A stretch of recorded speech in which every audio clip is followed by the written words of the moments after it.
अस्सलामुअलैकुम my dear students, welcome back. Amjad Sadiq है।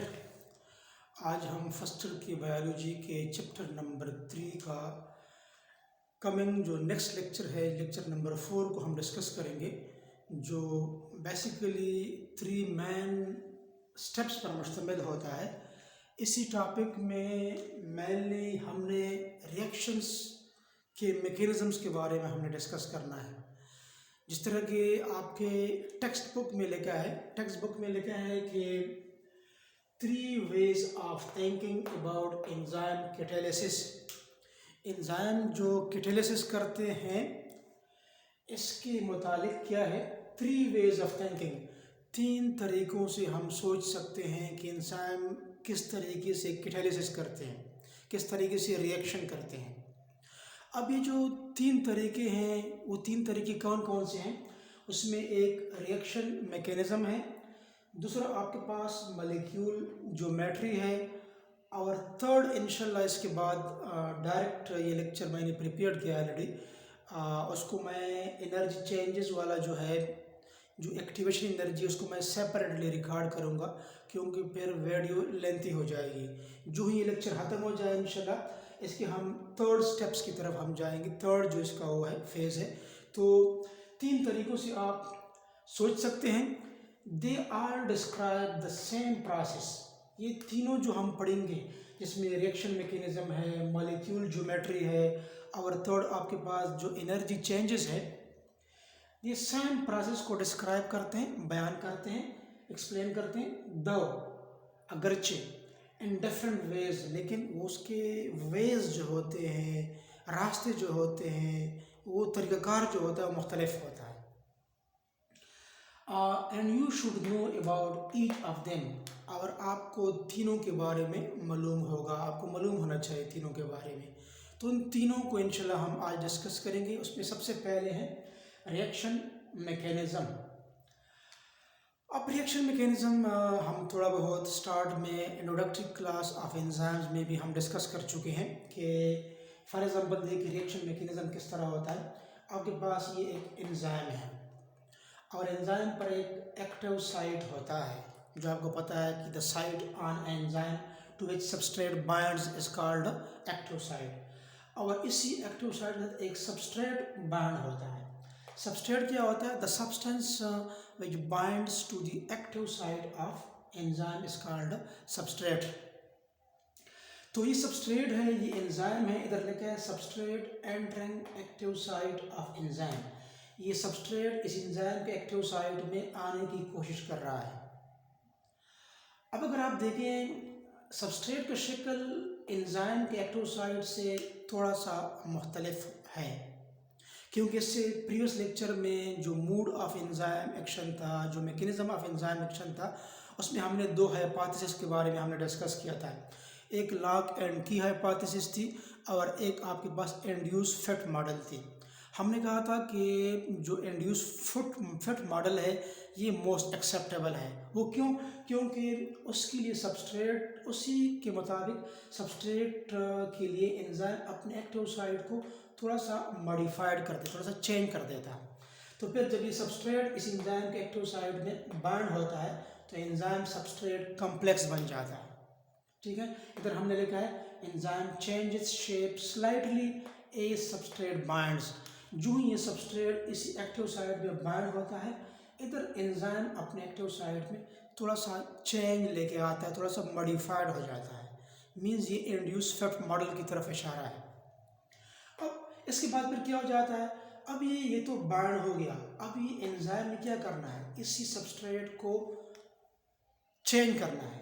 देखिए इधर सबस्ट्रेट आपके पास ग्रीन में नज़र आ रहा है। इधर आपके पास इसी एक सबस्ट्रेट से 2 डिफरेंट प्रोडक्ट्स बन रहे हैं। तो एक को ब्लू में शो किया गया है और एक को रेड में शो किया गया है। किसको? सबस्ट्रेट को।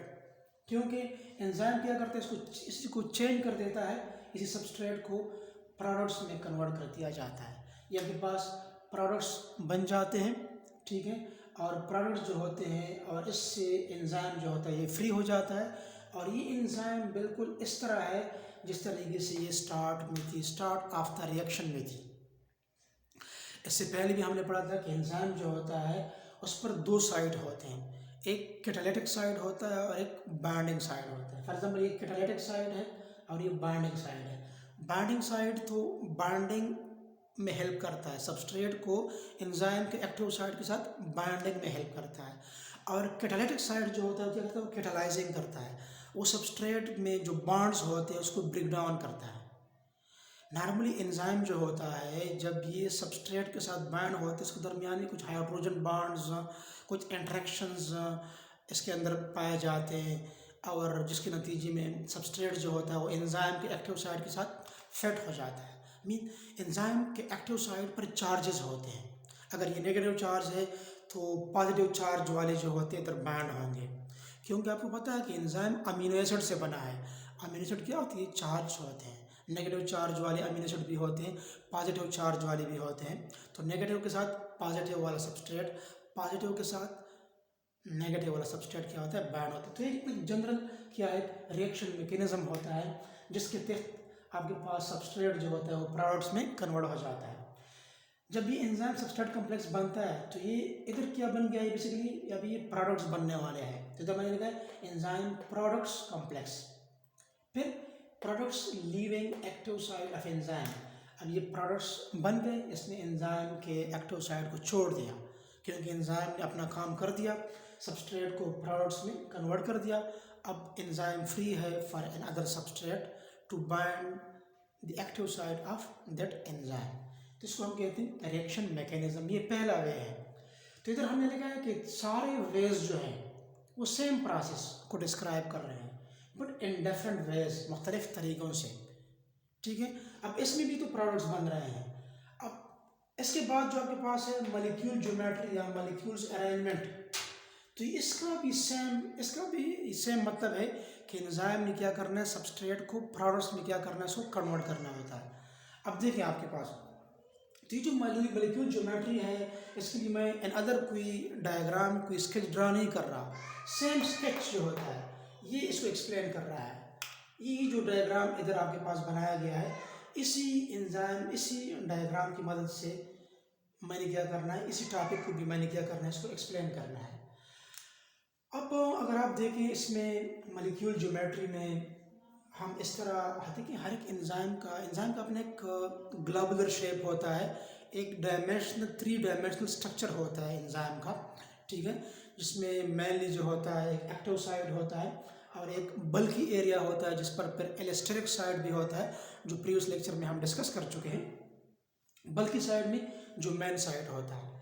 अब जब एंजाइम जो होता है इसके एक्टिव साइड के साथ सबस्ट्रेट बाइंड हो जाता है, पहली लाइक की एंड लॉक मॉडल। तो हमने स्टार्ट किस तरह करना है इसी टॉपिक को, कि जब एक सबस्ट्रेट एंजाइम के एक्टिव साइड के साथ बाइंड होता है लाइक लॉक एंड की मॉडल की तरह, वो सबस्ट्रेट जो होता है बिल्कुल इसी एंजाइम के एक्टिव साइड में फिट हो जाता है। इसके बाद फिर क्या हो जाता है, मतलब ये इधर तो हमने कहा कुछ लॉक एंड की मॉडल की तरह हमने एक्सप्लेन कर दिया। इसके बाद फिर एंजाइम का जो ये एक्टिव साइट है ये थोड़ा सा इसी सबस्ट्रेट की स्ट्रक्चर की वजह से थोड़ा सा मॉडिफाइड हो जाता है, थोड़ा सा उसके लिए चेंज हो जाता है, ताकि फिर क्या हो सके, ये एंजाइम जो है इसी सबस्ट्रेट को प्रोडक्ट्स में कन्वर्ट कर सके। इसका जो कैटालिटिक साइट होता है उसी सबस्ट्रेट को प्रोडक्ट्स में क्या कर जाते हैं, उसको कन्वर्ट कर देते हैं। अब एंजाइम का जो एक्टिव साइट है, ये एंजाइम जो होता है जिसका जो सराउंडिंग एनवायरनमेंट है, एक्सटर्नल जो एनवायरनमेंट है, उससे क्या करता है, ये एंजाइम इसी एक्टिव साइट को डिफरेंट रखता है। फॉर एग्जांपल देखिए, अगर बाहर आपके पास पीएच है, वाटर कंसंट्रेशन है, आपके पास चार्जेस हैं सराउंडिंग में, एंजाइम के सराउंडिंग में, तो उसी बाहर के एनवायरनमेंट के जो पीएच है, जो वाटर कंसंट्रेशन है, कोई चार्जेस है, उससे एंजाइम अपने एक्टिव साइट को टोटली मुख्तलिफ रखता है, ताकि वो एनवायरनमेंट का जो सराउंडिंग का एक्टिव साइट पर कैटालिटिक जो रिएक्शन होता है उस पर कोई असर ना हो, वो एक्सटर्नल जो कंडीशन है वो एंजाइम के रिएक्शन पर असरअंदाज ना हो जाए। तो एज ए रिजल्ट क्या हो जाता है, एंजाइम का एक्टिव साइड जो होता है वो क्या कर लेता है, सबस्ट्रेट को अट्रैक्ट करके सबस्ट्रेट कॉम्प्लेक्स, फिर एंजाइम प्रोडक्ट कॉम्प्लेक्स, और फिर एंजाइम जो होते हैं इस सबस्ट्रेट को प्रोडक्ट में कन्वर्ट कर देते हैं। तो रिएक्शन क्या हो जाता है, वो स्पीड अप हो जाता है, जल्दी हो जाता है। अदरवाइज अगर बाहर के चार्जेस जो है, बाहर का वाटर कंसनट्रेशन, बाहर का पीएच इसको इफेक्ट करता, तो फिर क्या हो जाता, फिर रिएक्शन भी इफेक्ट हो सकता था, रिएक्शन स्पीड अप ना होता, रिएक्शन सबस्ट्रेट को प्रोडक्ट्स में कन्वर्ट ना कर दिया होता। तो इसी वजह से क्या करता है, ये एंजाइम जो होता है अपने एक्टिव साइट को बाहर के कंडीशन से क्या करता है, इसको मुख्तलिफ रखता है, जिसके नतीजे में क्या हो जाता है, एंजाइम अपने एक्टिव साइट के नतीजे में सबस्ट्रेट को प्रोडक्ट में क्या कर देता है, इसको कन्वर्ट कर देता है। ठीक है, बेसिकली ये मॉलिक्यूल ज्योमेट्री है या मॉलिक्यूल की अरेंजमेंट है कि एंजाइम जो होता है वो कैसे अपने अरेंजमेंट को मेंटेन रखते हैं। एंजाइम कैसे अपने अरेंजमेंट को मेंटेन करते हैं का मतलब क्या है कि एंजाइम अपने एक्टिव साइट को खुद मैनेज करते हैं, बाहर के जो कंडीशन होते हैं उसको इसी एंजाइम एक्टिव साइट पर अफेक्ट होने नहीं देते, जिसके नतीजे में एंजाइम आसानी से सबस्ट्रेट को प्रोडक्ट में क्या कर देते हैं, इसको कन्वर्ट कर देते हैं। तो इसके बाद जो इंशाल्लाह पार्ट 2 है, इंशाल्लाह जो थर्ड है एनर्जी चेंजेस, उसको हम नेक्स्ट लेक्चर में डिस्कस करते हैं ताकि ये लेक्चर जो है लेंथी ना हो जाए। तो उम्मीद है आपको ये लेक्चर समझ आया होगा। अगर कहीं आपको कोई मुश्किल पेश आ रही है तो आप कमेंट बॉक्स में पूछ सकते हैं। अपने दुआओं में हमें ज़रूर याद रखिए। अल्लाह हाफ़िज़।